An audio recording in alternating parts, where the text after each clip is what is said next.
Be an up screen. Okay, there we go.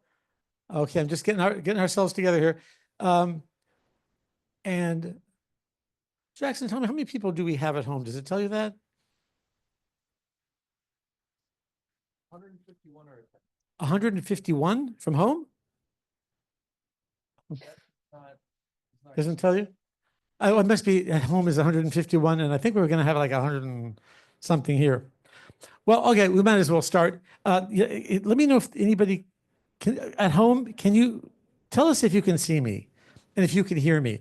We have Jackson next to me, and hopefully just let him know, like, yes, I see you, and Jackson will let me know if you can. So first, how many of you have heard of me, Slangman? How many of you have heard of me? How many of you have not? Okay, well, there must be there's a down button. There we go. So let me explain something. So I'm called Slangman, and I'm emphasizing Slangman because something really embarrassing happened to me on CNN International Live. What happened was the producer told the anchor that Slangman is going to be your next guest. He is an author who writes books on slang. He misheard the producer. So here I am waiting to walk out, and I hear the anchor on live international TV say, "We have the most interesting author next. He's called Slime Man. He writes books on slime. Let's welcome him." I am not Slime Man. So there I was on international news having to say that's Slang Man. I write books on slang, not slime, slang. And he goes, "Oh, what about it?"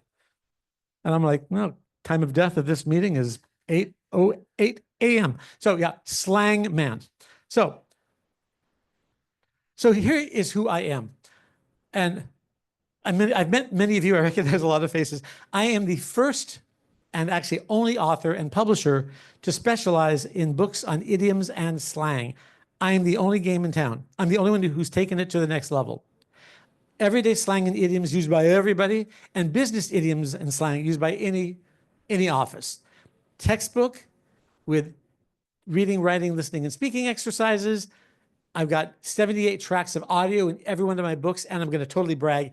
There's a video in every one of my books. The video updates every day. There's a QR code on the book. So when the students open up the video, it's me saying, "Here's the slang I heard today on TV."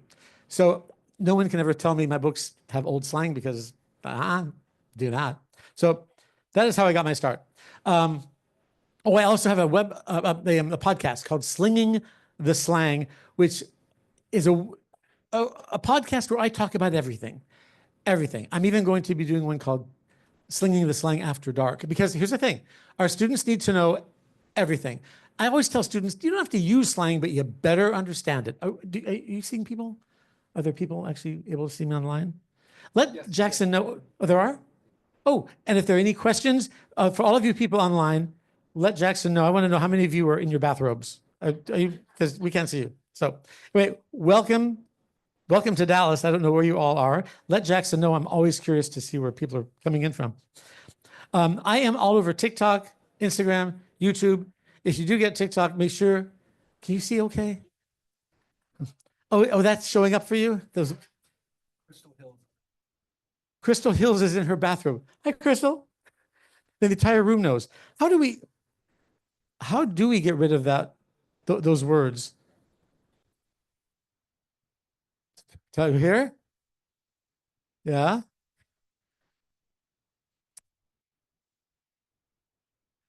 If you click on the green, it should pull down a menu. Really? What do I do? I don't know what to do. I'm trying to get rid of what? I'm wearing trifocal, so I'm like, I have to negotiate here. We are sharing. Oh, participants. Do you know how to get rid of those words?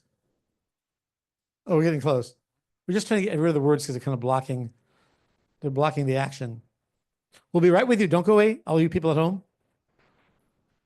So we know Crystal is relaxing at home watching us. So if you do get Instagram or especially TikTok, I am on TikTok twice a day, online at 9 and live at 5. And if I'm going to beat you to the punch, a lot of people ask me, how do I know what teens are saying? Because I'm going to update you guys. I go online to my sessions, it's streaming, and I get teens coming to me, giving me their number one slang. So when I go on TV, I'm going to be going on Drew Barrymore's show really soon. So I go, and I'm going to get your information so I can let you guys know when I'm on TV, because I'm talking about you guys. And also doing something with Drew Barrymore and Kelly Clarkson, like in the same month. So I go online and I ask the teens, okay, give me your best shot. I want to know, what are you guys saying today? And I kind of prod them and I'll say, oh, give me your 10 best words for drunk or party. And they come up with things like you can't imagine. And I'm going to give you the top 5 too, because you need to be prepared as teachers. We're going to figure all this out. So a little bit about me, just so you know why I'm here. Why me? Why do I write books on slang? So it all started, I come from a family where 7 languages were spoken. And when I went to France, my father spoke to me in French. Anybody here speak French? Ah, très bien. Well, so I go to my family in France, and I think I'm kind of cool. I speak fluent French. They're going to be so impressed. So something happened that, okay, we're going to figure this out. Oh, I have to still stand here. I don't want to lose you guys at home. So what happened was I had just learned a little bit of slang that I heard on the street my first day there. So when I ran upstairs to go to dinner, my aunt looked at me and said, because I'm fanning myself because I didn't want to be late for dinner. She said, what's wrong? And I said, well, in slang, I'm in great heat for your body. Yeah, turns out in French, you can't say I am hot. You have to say I have heat, or else it means something a little different. Then my uncle said to me, salut. Well, I grew up learning bonjour for hello. Bonjour, you've all heard that, right? Bonjour. He said salut, and I got confused. I went, oh, salut, which means you dirty, slithering bastard. That was the second thing I said to my family on my first day there. Then to top it off, at the end of dinner, my aunt said, so, would you like anything else to eat? And I said, no, thank you. I'm heavily pregnant. Turns out in French, you cannot say I am full. Je suis plein. No, no, no. You have to say I am no longer hungry, or it means something completely different. So I created, for my own survival, books on how to speak slang, because I realized the French I was taught in school is doing me no good, just like a lot of students who are learning English. They're really frustrated. They spend a lot of money coming here. They spend a lot of money taking classes, and then you let them loose into the wild and they can't understand us. So I did something about it. So here's what happened. Here's why I shifted from writing books on French slang. I wrote a series called Street French, then Street Spanish, then Street German, then Street Italian. And it never occurred to me to write books on American slang until this happened. So I'm working out at the gym with a French friend of mine named Pascal, and someone comes up to Pascal and says, hey, Pascal, what's up? And he took a step back and started checking out the ceiling. And I said, oh, no, no, no, no. That's just slang. It means like what's shaking, what's going down, what's cooking. He's like, what? And then his friend said this, and this capped it. He said, so Pascal, did you hear how the Italian soccer team licked the French team? His mouth dropped open, and I'm waiting for him to answer. And then suddenly I realized the visual he just had. I'm like, no, no, no. To lick somebody, it means to beat them in a competition. So watching his face is what kind of turned this whole thing around. That's when I realized I'm going to write books on American slang. So I run home. I get to my mom's house. What, are we in? Do any of you guys know how to do it? Where? Okay. On the very bottom. Wow. Thank you so much. Wow, well done. Wow. Big hand. Well done. It's a team effort. We just burned calories trying to figure this thing out. That No, it's not rude. I'm trying to help you guys. So that was really fun. that was unbelievable. So it doesn't show up in this view though, which is super interesting. Oh, so as long as I keep it, so if I keep it on this view, Okay. Super interesting. so how do I, wait. I'm Yep, I'm pressing page down. So I guess we have to click on something first Yeah, and then you hit should. page down. Let's try it. There you go. Ah, we did it. Okay. We did it. Thank you so much. But oh, you're killing it. See, slang, right? I didn't. Oh, that's a good question. Do we need captions for anybody watching at home who's hard of hearing? Am I? No, we're okay. Oh, so we're okay. Oh, right. Oh, right. You can turn it on at home. Right, right, right. You should be able to turn on CC on the bottom of your screen, and you'll see me hopefully working out. Okay. Okay. So let's. I think we're good. So anyway, I run home to my mom's house, and I said, "Mom, I got an idea. I'm going to write books on American slang." And she said, "American slang? We don't use that much slang, David. Come on. Come on, Ma, that's slang." She goes, "No way. That's slang, Ma." And she goes, "Knock it off. That's slang, Ma."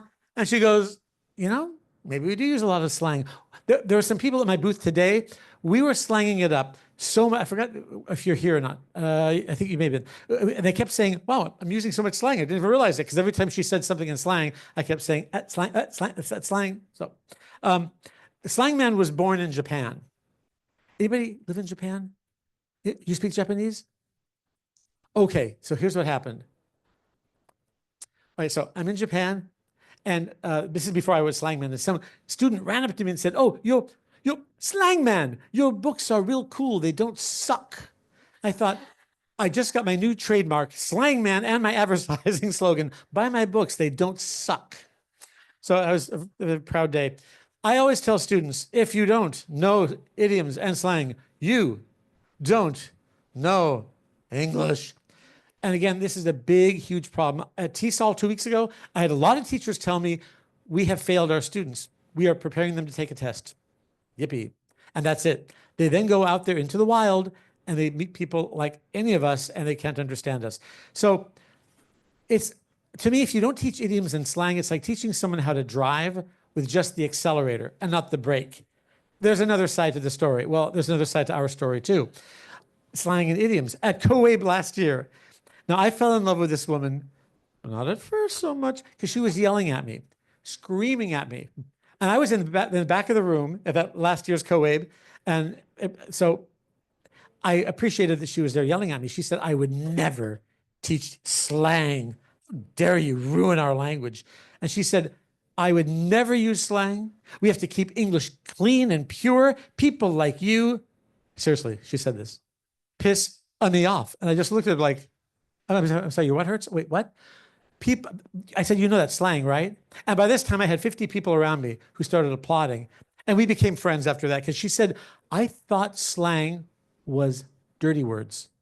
No, it's under the guise of language, there's slang, idioms, jargon, alliterations. Under slang, there's dirty slang, there's clean slang, all sorts of different things. So she misunderstood that slang is simply informal language, non-academic, just informal, casual language. That's all it is.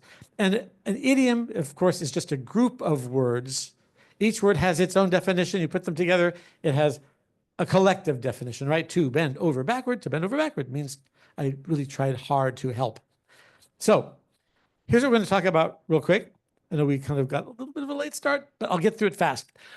When you're teaching your students, it's not about just teaching them what we speak. That's the slang, but how we speak. That's all the contractions and reductions. We're going to go through a few of these.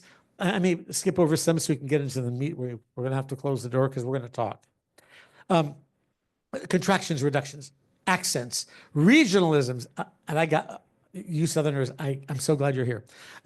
Grunts, initials, intonation, gestures, speaking wrong intentionally, speaking wrong intentionally. We have to teach that, which I'll explain. Being obscene unintentionally. I've got a story that happened to me in Japan. They're probably still talking about it. And the 10 top ways to teach idioms and slang in your classroom. So at last year's TESOL, I'm working with a guy at the booth. And at lunch, it was lunch, it was 12 o'clock, and there were two women from Brazil. I'm speaking with them, and their English was really perfect. And my friend Alan said, around lunchtime, so I knew the context, he said, "Hey, Dave, G-Chet?" And I said, "Oh, no, Jew?" He goes, "Nah, not yet. Want to go grab a sandwich later?" And I said, "You betcha." So when he left, this two girls said, "What? Was that all slang?" I thought, no, not one single word was slang. G-Chet How many of you understand? Jeet yet? Did you eat yet? And I am vindicated because in Los Angeles, there is now a restaurant, and in New Jersey, Jeet, did you eat? Jeet yet? No, Jew? No, did you? Nah, not yet. That's how we say it. No, not yet. Now, I did a video on TikTok. It went viral. I've already got 3.6 million views on Wongo. Because Americans, if I say to you, do you want to go? We actually say Wongo. You might say, no, we don't. We say wanna go. When you say it fast, want to go to the movies? Want to come over? We say Wong. Want to go grab a sandwich? How many of you say sandwich? Sandwich. Sandwich. Sandwich. Sandwich. How many of you say sandwich? Sandwich? Sandwich? Oh, I do sometime. Okay, we're going to talk to you. Okay. Okay, and then you betcha. That's an interesting one because we tell students, it's always good to reduce. This one, you have no choice. You can't say you bet you. You got no choice. You got to reduce. So now we're going to talk about some accents. And I love this part because I'm going to test y'all. Okay. Anybody from New York? Oh, I had two people earlier from New York. Oh, darn. Rose, are you here? No, she's not here. I met Rose yesterday. She talked like this, like thick New York accent. So the reason I wanted to bring her up is we were having a discussion about the word barber. Anybody from Boston? Okay, do you say baba? Oh, but did you say baba? Okay, she said she said she worked hard to get rid of her accent because in Boston it's baba, New York barber, California barber. So I want you. Okay, you guys, tell me what did I do wrong here? Who's from New York? Anybody been to New York?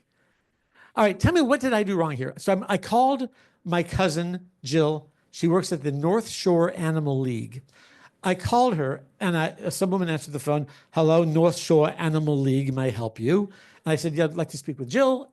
And she said, I'm sorry she's not here. Would you like to take a message? And I said, sure, just tell her David called. And the woman said, you tell me what I did wrong. Okay, how do you spell that? I said, just tell her David called. She said, I heard you. How do you spell that? Is that with a C or a K? Wait, I'm sorry. Tell her David called. And she said, sir, I understand, but is that with a C or a K? I need to know how you spell that last name. I said, gotcha. Please tell her David called. And she started laughing. Oh, you called. You didn't call. You called. So we had a battle of the accents. So two states divided by a common accent. Now, we're going to talk some Southern speak because, first of all, how many of you from Arkansas? Fantastic. Texas? Dallas? Anywhere outside of any other Southern state? North Carolina? Oh, North Carolina. We got North Carolina in the house. Louisiana. Oh, God, this is perfect. South Carolina. Oh, I had my first hush puppies there. My first grit. Oh, no, grits is plural, right? Where are you from? Mississippi. It's funny. One of my customers is, she would call me on the phone. Hi, David. This is Maggie from the Mississippi bookstore. And every time she'd say, hi, David, this is Maggie. I'm like, you can stop there. I know who you are. I got it. So, okay, I said, yeah, can you guys tell me if there's a good barbecue place? I mentioned that earlier. And I just thought that was so fun that they had me pegged right away. Are you from Los Angeles? Oh, that was something I mentioned before y'all came online with me. Okay, so we talked a little bit about this. We say you guys. And this is a really weird one to tell your students. You ask your students, what's a guy? Well, it's a man. Okay, well, how come I can say to my twin sister says, hey guys, to her friends, all women, hey guys. So then New York, use guys or use yuns is in Pennsylvania and y'all and y'alls. I just found out today, y'alls, is that y'all's car? Y'alls can be plural. I did not know that. Is that y'all's car? Oh, okay. Yeah, I wasn't sure about that. So why? Someone said the apostrophe should go. It can go either after the Y or the A. It can. So, okay. I'm going to test you now. Okay. Okay. Alabama in the house, right? Alabama here. Arkansas. How do you say that word? D-O-G. Say it. Again. Dog. Okay. Mississippi. Dog. Alabama. Oh, there we go. I heard dog. South Carolina, South Carolina. Okay, I was convinced before that dog was there, like there were no single syllable words in the South.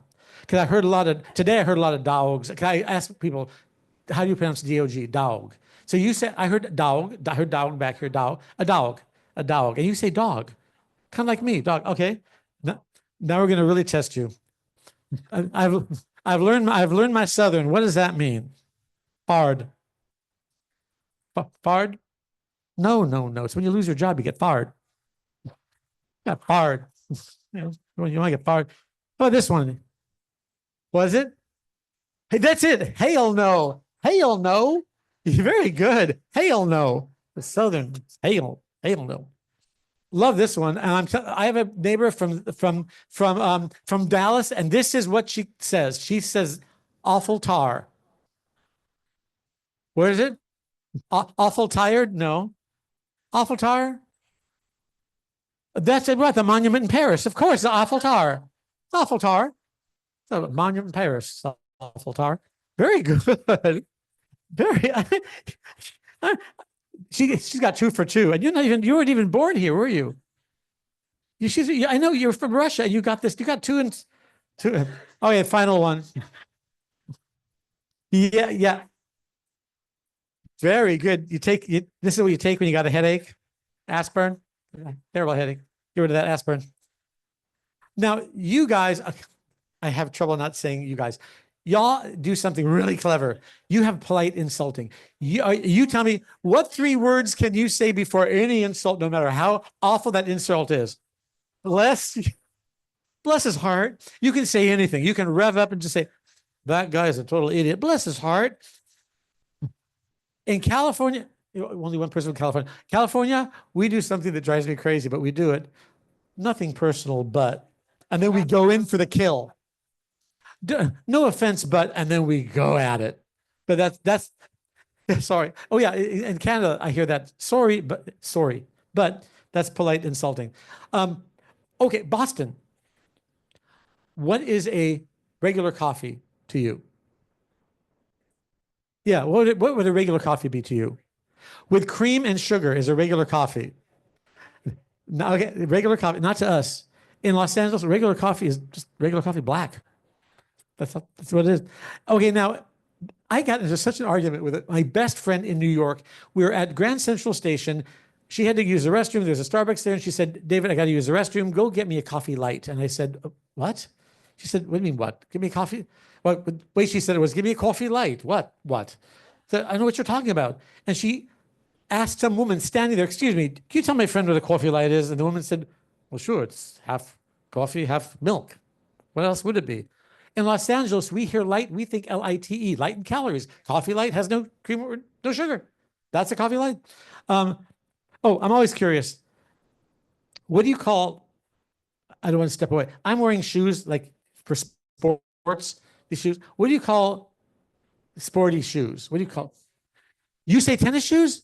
Okay. We say tennis shoes in California. You say sneakers where? Kind of everywhere else but California. Philippines is rubber shoes in the Philippines. Very good. Rubber shoes. Now, okay, this one really is interesting to me. In the South, I had a waitress ask me what kind of Coke I want. I said, what kind of Coke do you have? She said, well, 7-Up, Pepsi, root beer. What? And to us, I was really confused by that because in the South, a Coke is anything. Is anything. Now we say, and tell me if I'm wrong, we say soft drink? We say soft drink, right? I think we say, I don't think. It's soda. Soda? Soft drink. Soda or soft drink? Pop. Yeah. Michigan. Where are you from again? Pop. Maine.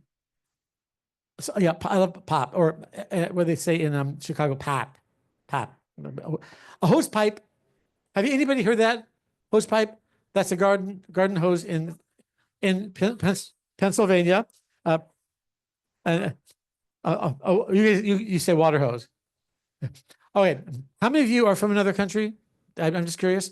Okay, I'm going to say something, and it's okay. You might not understand because this is something that we do as Americans all the time, and it's interesting to me that only if you're born here do you understand this. So if I said this to you, how many of you understand that?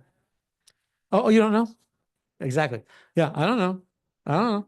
So our musical language is actually very musical. We don't really think of it as musical. We think of Italian as being the musical language, right? La lingua musicale. English is very musical. And the term I do, or the phrase I do not know is contracted to I don't know, is now reduced to I don't know, has a melody. I don't know.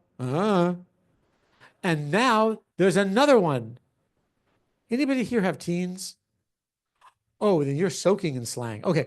All right. Right now, the new slang thing, if any of you have teens out there, IONO. I don't know.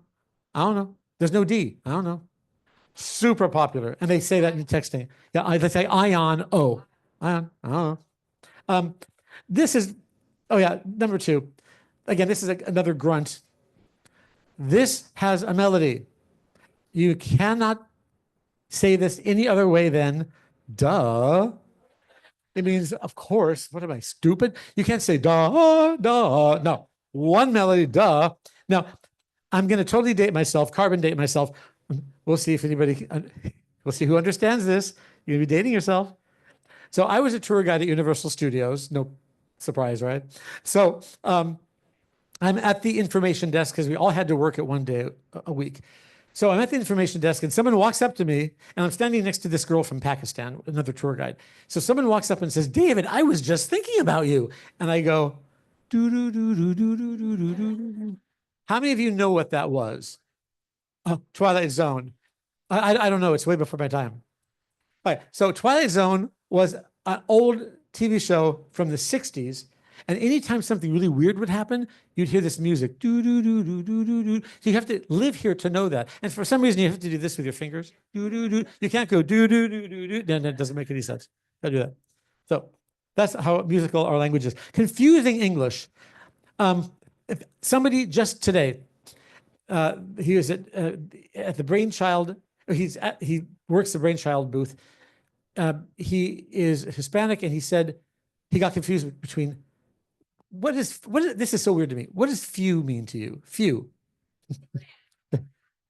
Few. Oh, F-U or few. Very good. Huh? She's got it going on. So few, yeah, few. F-E-W means a little bit.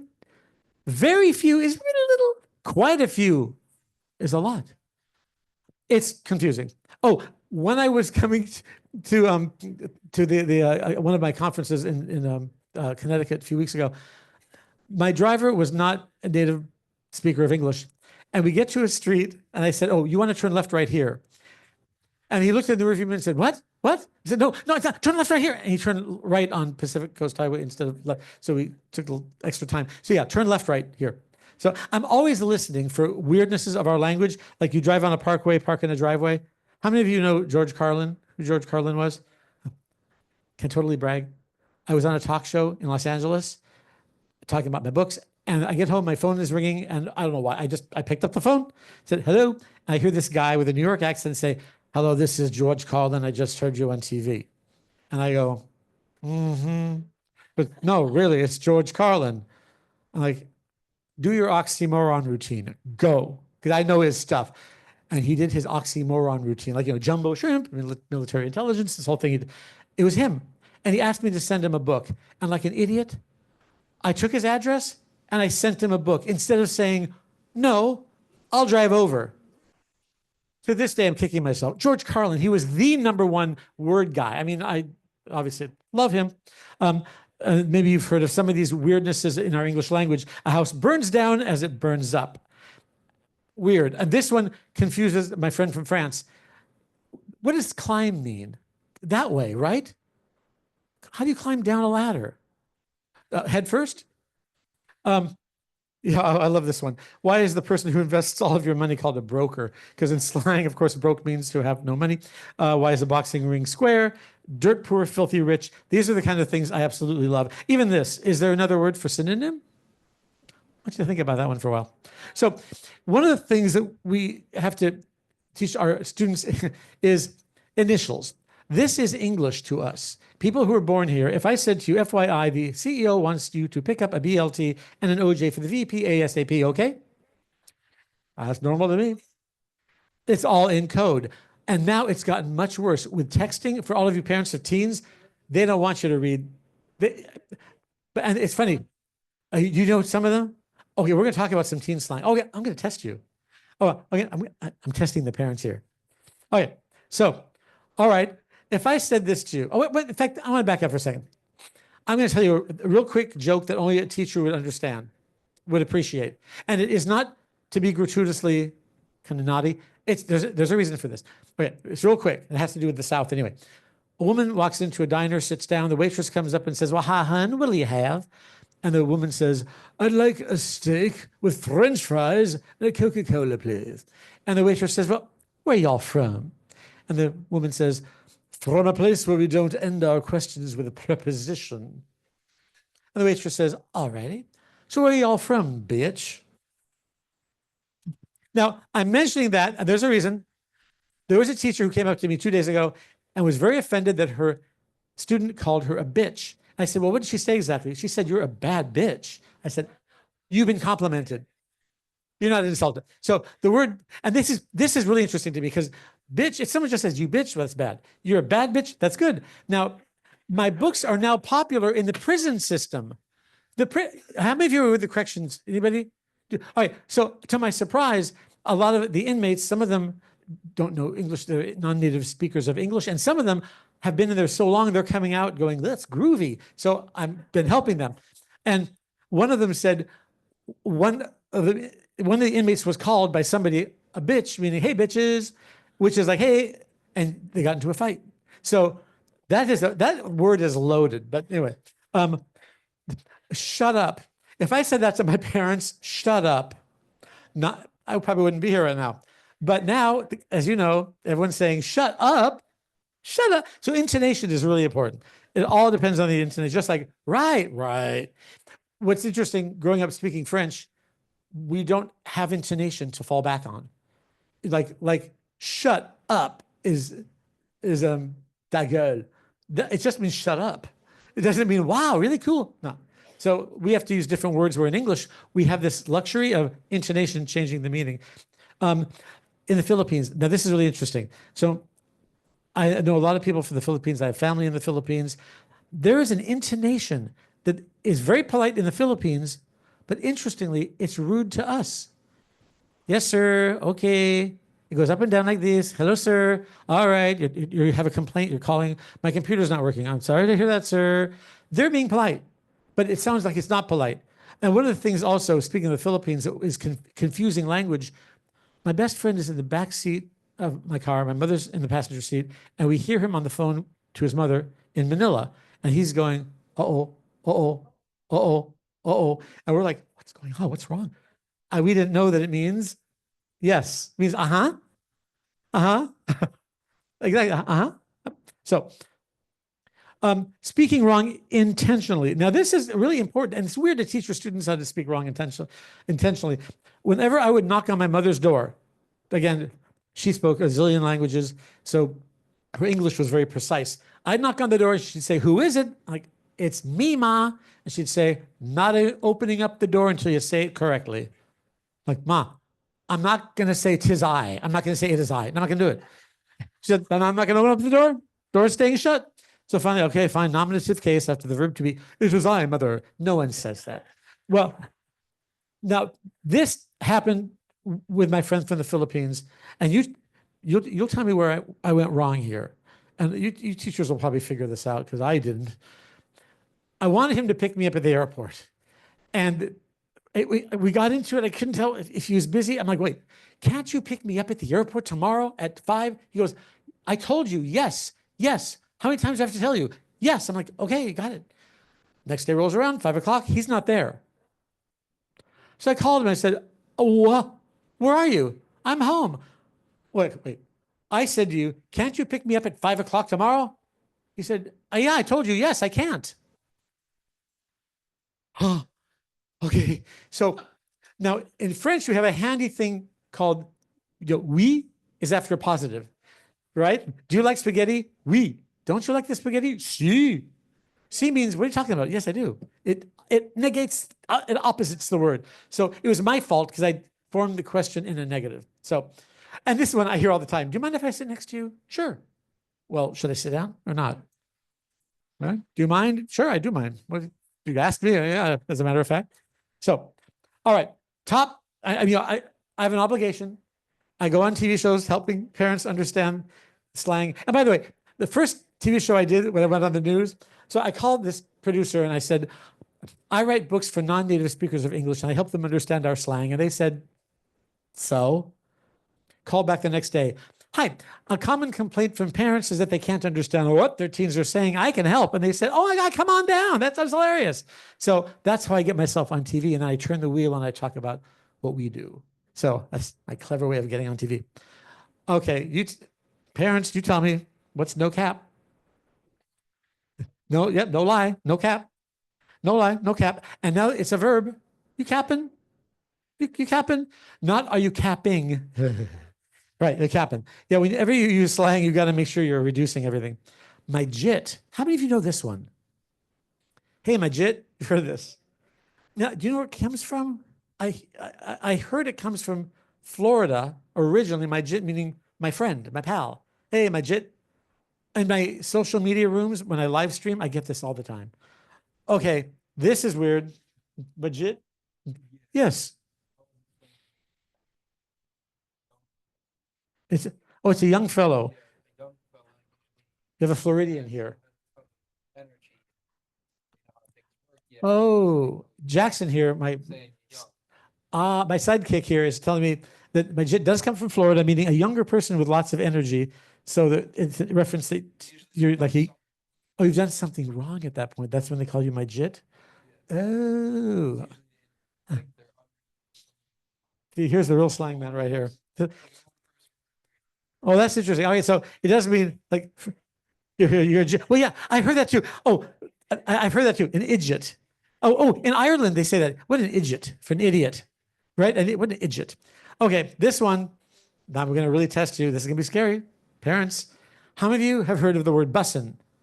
And how popular is that? Very popular. Okay, well, guess what? According to the teens in my room, bussin' was the most popular in 2024, and now it is gone. Yeah, it's like, what time is it? Now it's gone now. Oh, wait a minute. Oh, it just came back. Now it's gone. Yeah, just wait a minute, right? So, we're going to talk about that. Someone just mentioned skibbity. Skibbity and Riz. Okay. I'm going to back up first. So Skibbity and Riz, you have teens. You have a dog named Skibbity. Well, that's what happens when you let your kids name your new dog. They become Skibbity. Skibbity is from a video on YouTube. It was called the Skibbity toilet. It's this weird thing. It's a toilet. I know everybody probably watching me at home is going, what is he saying? It's a face comes, or a neck and a face comes out of this toilet, and it's a character who terrorizes the city. It's called the Skibbity toilet. Well, teens think that sounds funny. Skibbity. So now it has no meaning. It's just a filler word. When no one's saying anything, it's kind of like the new supercalifragilistic. Really? So now it means either cool or weird.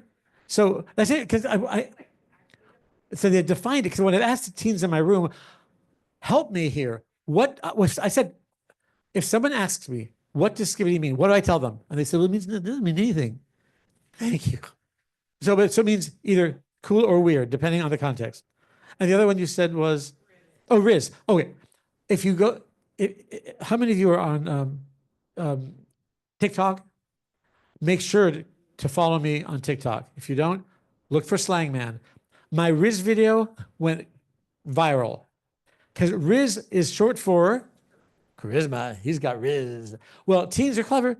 And what they did was they took the word Riz and they changed it up to be, you're Rizerific and all these different crazy words. So now they say fire and fire. Fire means great. That party was fire, but fire is now way too long, so now they're saying fi. Because fire, look how long that took me to say. Fire, I'm exhausted. Fi is quick. Disgusting. Oh my God, as a teacher, you are disgusting. It's really good. It's a good thing. Yep. Yeah, if someone comes into your house and says, hey, your kitchen is disgusting. It's like, well, thank you. It's kind of like the word fat. If somebody under 20 says you're fat, that's a good thing. If they're over 20, well, that's not a good thing. Depends on the context. Fafo. Okay.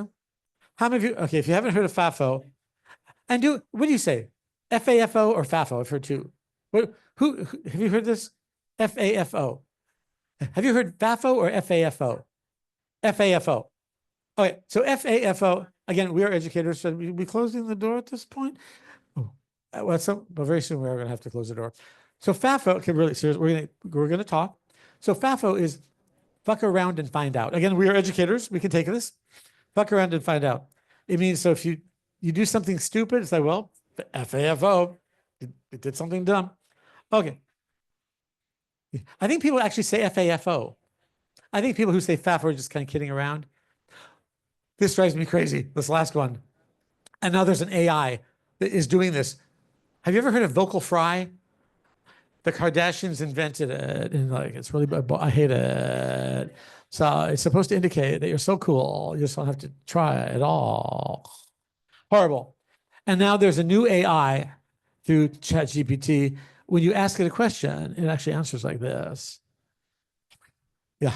Ouch. That's one of the things that drive me crazy. Now, we're going to talk. And again, I'm not being gratuitously rude, but you need to know this stuff. It's really important. Being obscene unintentionally. So there was somebody at my booth who speaks Japanese. Okay. Same person. You amaze me. The same person from Russia who speaks more languages than you are amazing. I mean, I knew that when I met you. That you only speak 4? That's truly somebody not from America. I only speak 4.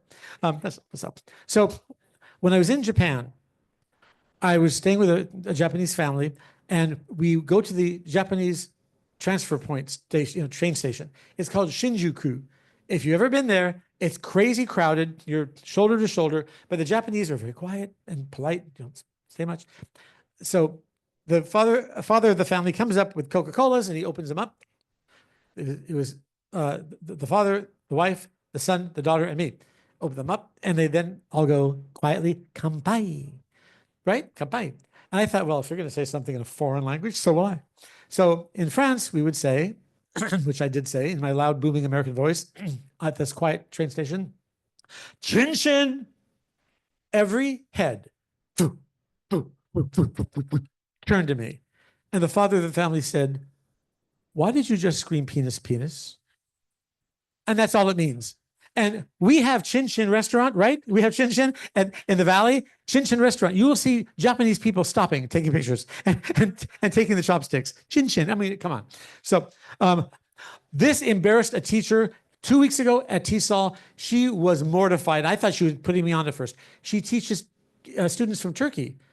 And she said, they always make fun of me because I'm always using the filler word, and I'm trying to get out of the habit, but they always laugh at me. And I said, anybody from Turkey?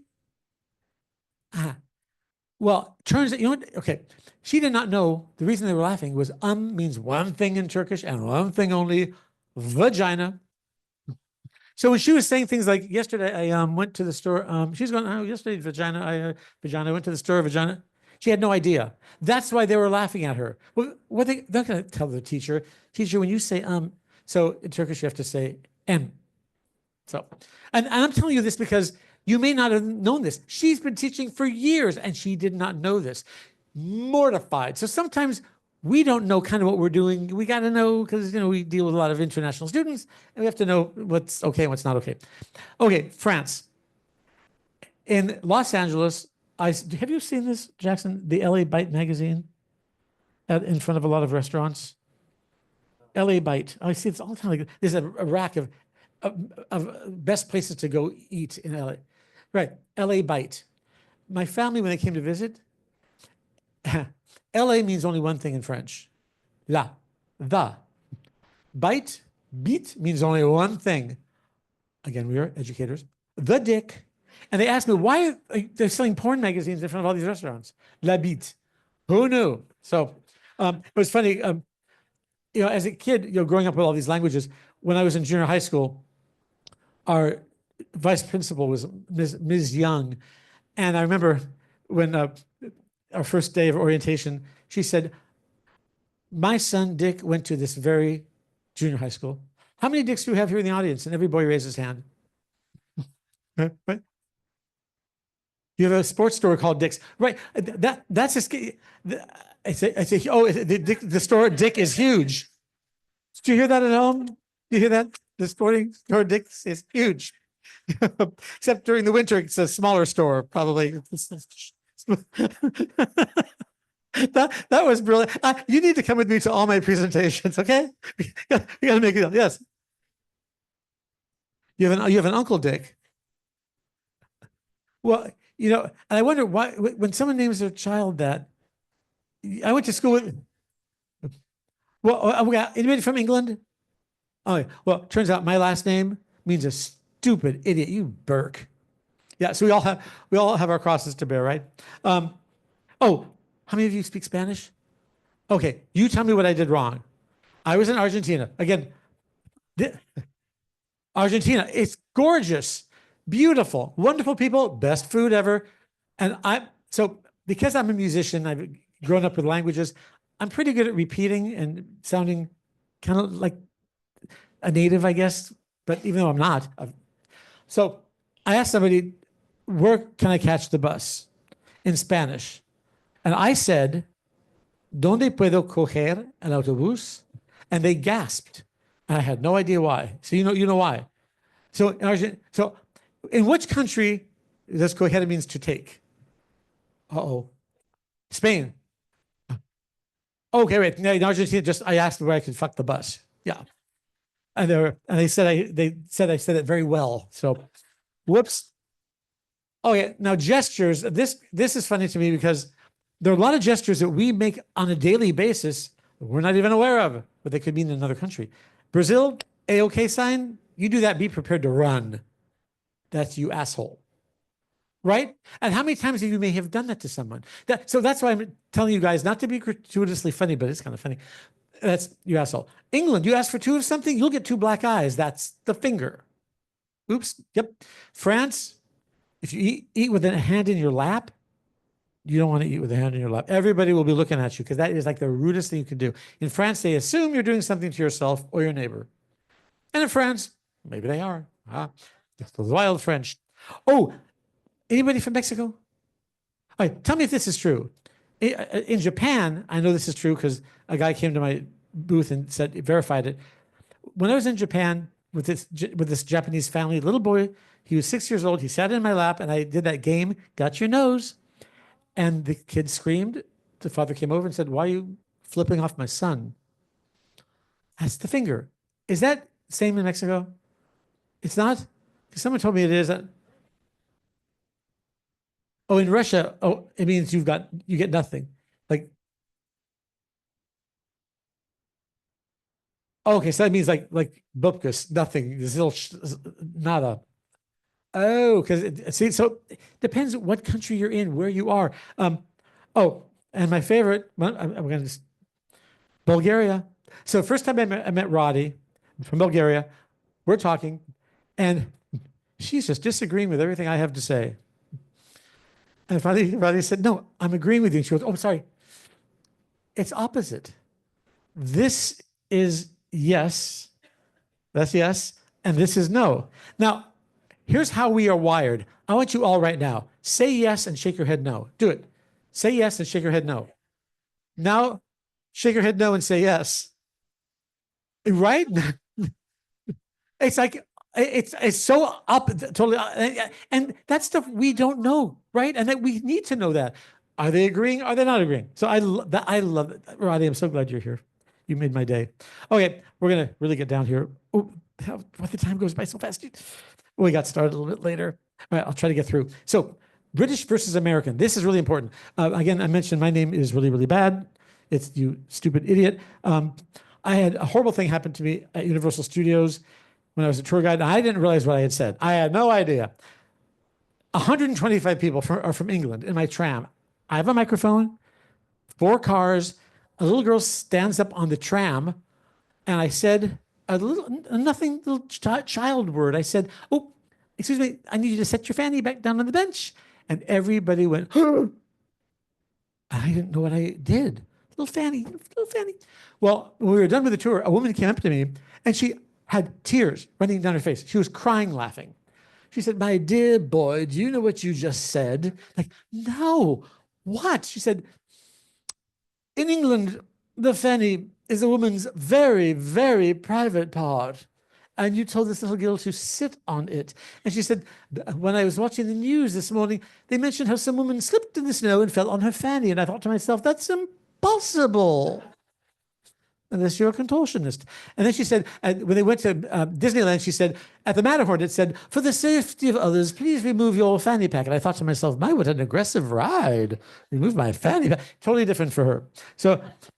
So we're at a restaurant right now. All of us, we're at a restaurant, and we are overhearing a conversation. And in the next booth are two people from England. And they have this conversation. Mr. Edwards says, hello, old cock, which means, hello, friend. I'm so glad you knocked me up and suggested we go to lunch. In England, to knock someone up, knock on their door. Do set your bum down. Well, now we know bum. We've heard that so long now. Finally, we've accepted that as your bottom. And do make yourself homely. I was lucky enough to be on the Sharon Osbourne show years ago. And Sharon Osbourne said to me, do you like my set? It's my own furniture. Isn't it homely? And I froze and the audience started laughing. And she said, what? She didn't realize that homely for us is ugly. There it's homey. So homely. I do hope you're ready to eat. And Mr. Stevens says, oh yes, I've been humping furniture all day long, and you know how that can make a person hungry.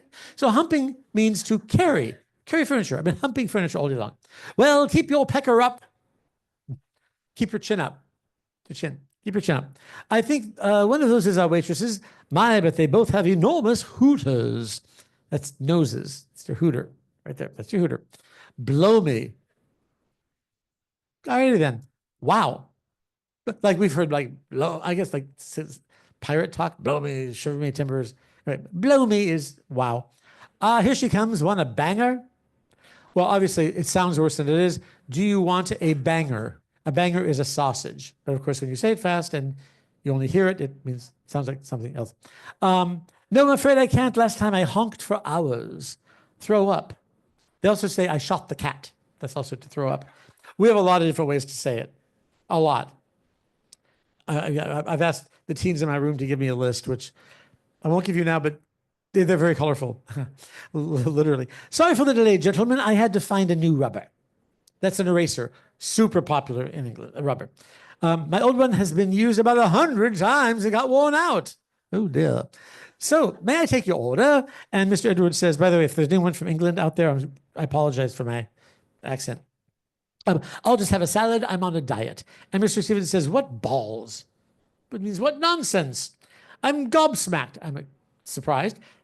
You look fine, but have it your way. As for me, I'll have some fairy cake and some spotted dick. Fairy cake is cupcakes. Has anybody ever had spotted dick?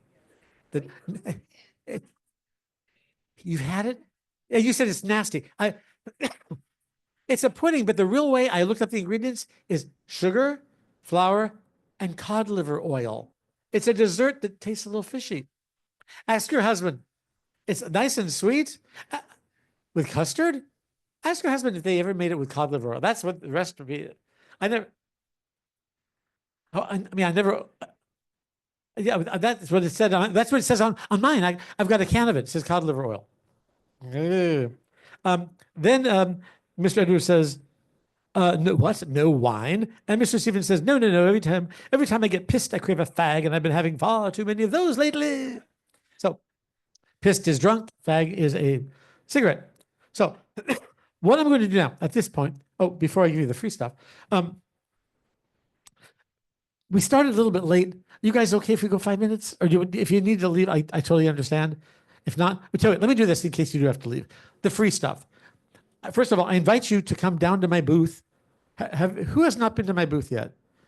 Anybody who says they didn't notice my booth, I know they have not been in the exhibit hall. My booth is a subtle one with the lights flashing. It's as subtle as a garlic sandwich. You cannot miss it. So if you haven't been to the exhibit hall, look for me. There's a QR code you can scan or write this down. This is free stuff. Free. Did you say free? What free? This is free. esl.slangman.com/exam-copies. This will give you access to my world, to everything I have written, so you can access it. You can turn the pages, listen to all the audio programs, watch the videos. And again, the videos update every day, which I'm very, very proud of. So, I mean, it makes the books kind of unique. And look, if you are an academic director, if you're a decision maker, let me know, because here's the deal. It's just me. I am the company. If you're a decision maker, thank you. I want to give you a free book. Or I'll have to send it to you. We'll see how many I have at the booth. I want you to have one. If you're a decision maker, let me know. If you're not, please accept this for now. This will give you access to everything. But like I say, if you're a decision maker, I'm giving you a book. For those of you at home, write that down.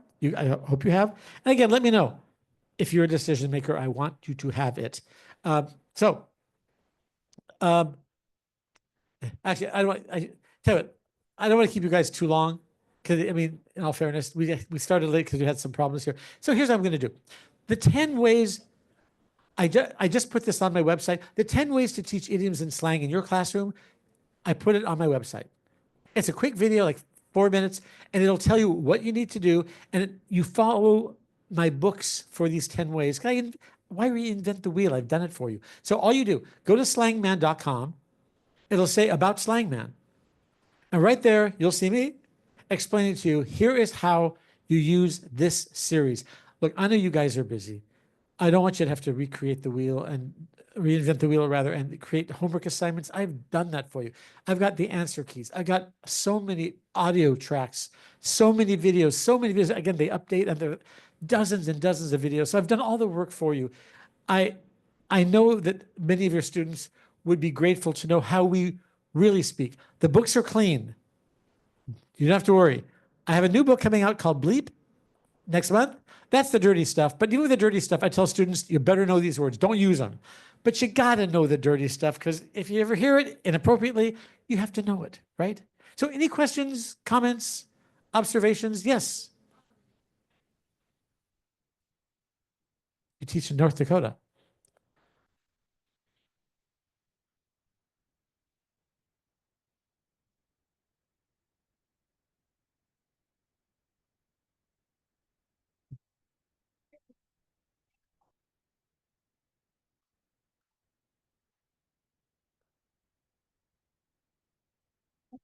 So you had a whole course about, she was saying, from North Dakota. They were asking about the word shit. And there's that's a million animal ones. That's batshit crazy. How about this one? What's the difference between that's shit and that's the shit, right? That's shit is that's bad. That's the shit is good. And by the way, I was mentioning this to somebody earlier. In French, you know how we say break a leg? In French, guess what it is? Shit. Merde. Merde. Shit. That's good luck. That's break a leg. Because in France, in Paris, there was so much dog merde everywhere that the worst thing that could happen to a dancer is to step in a pile of merde. So now, all over France, merde is good luck. Love that. Anybody else? I love this stuff. I will use it for my next sessions. Any comments? Any weird things that happened to you? Any weird things you heard from your students? Any things you said you wish you hadn't said? Yes, sir.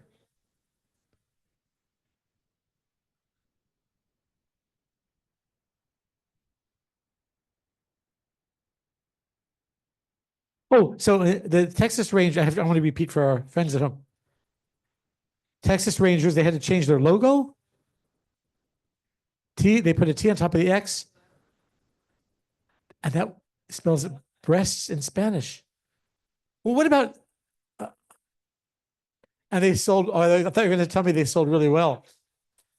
Oh, in fact, marketing wise, oh, I love this. Speaking of Spanish, well, the Chevy Nova, right? You've heard of this. No one bought it in Spain because it means no go. The Chevy no go. Who's going to buy a car that just sits there? Or this one in German. Love this. Morning latte. In German, latte means erection. So the commercial, every morning, enjoy a nice big cup of big latte. Yeah, erection in German. Latte. The Jetta, yeah, they pronounce the Jetta in Italy, the misfortune. Yeah, that won't sell. Yes, ma'am.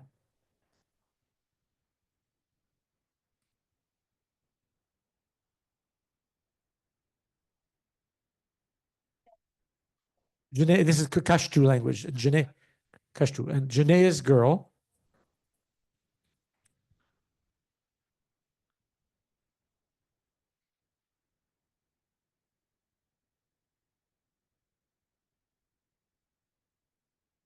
You wanted to know the word for sister in Genet.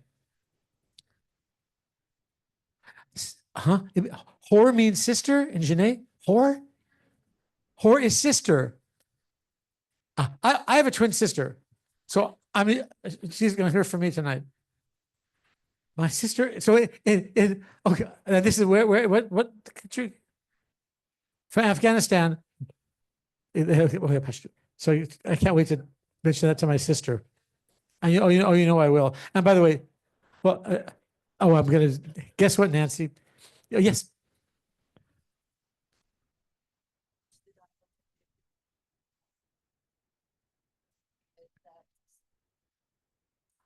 Couscous. So couscous was that grain, which is delicious. I've eaten it many times. And what couscous is slang for a woman's private part. So if you say I love couscous, oh, see,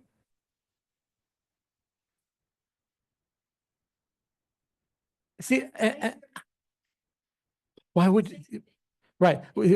Why wouldn't they tell you that? Because they wanted to make sure you didn't know.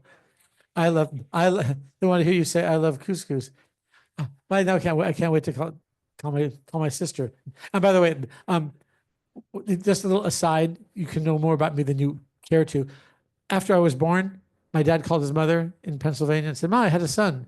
26 minutes later, my mother goes, "I don't feel so good." There was another one. My twin sister. Yeah. So I remind her of that I um, and finally, speaking of Spanish, is this true? Pizón means nipple. Oh yeah, well, Pizza Hut has a pizón. So I guess, well, on the same note, so this I thought was really interesting. Anybody speak Portuguese?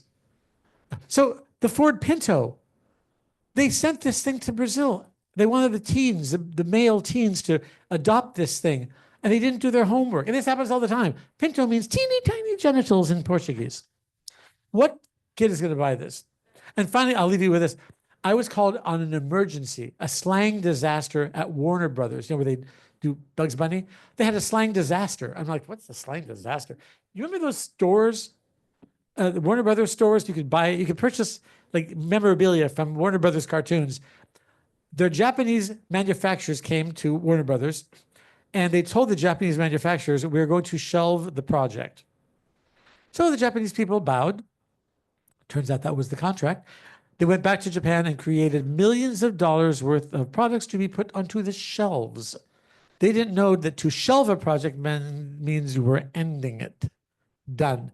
So that's why I always say, you need to know slang. You can't avoid it. I mean, and again, slang is not dirty. It's just how we speak. So I want you guys to know this. I'm David@slangman.com. If you ever have a question, or if there's something you wish you would see in one of my books that you hadn't seen, or something you saw that you wish you hadn't seen, I want to hear from you. I take your comments very seriously. So David@slangman.com. If you do scan or go to that website or scan my QR code, I will let you know every time I go on another talk show, because I'm going to be going out a lot. So thank you so much for being here. And thank you guys, y'all at home. What's that? We have questions online? Oh, and we have some questions online. Oh, what Jackson just said? Why, that is slang for fecal. Oh, my pleasure. Thank you. Oh, we have to thank you so much. I can't see the chat on my phone. Oh, you can't? Anything else? Kathy Fisher is still here. She said. Oh, Kathy Fisher. There's so much you have no. Oh yeah, Kathy. You have what, the teen slang? Because yes, that's probably true. I can't see the chat on my phone. WV born and raised. WV West Virginia. See how quick I was? What? Oh, and everyone's gone now? Oh, everyone's Yep. gone. Okay. No, I mean,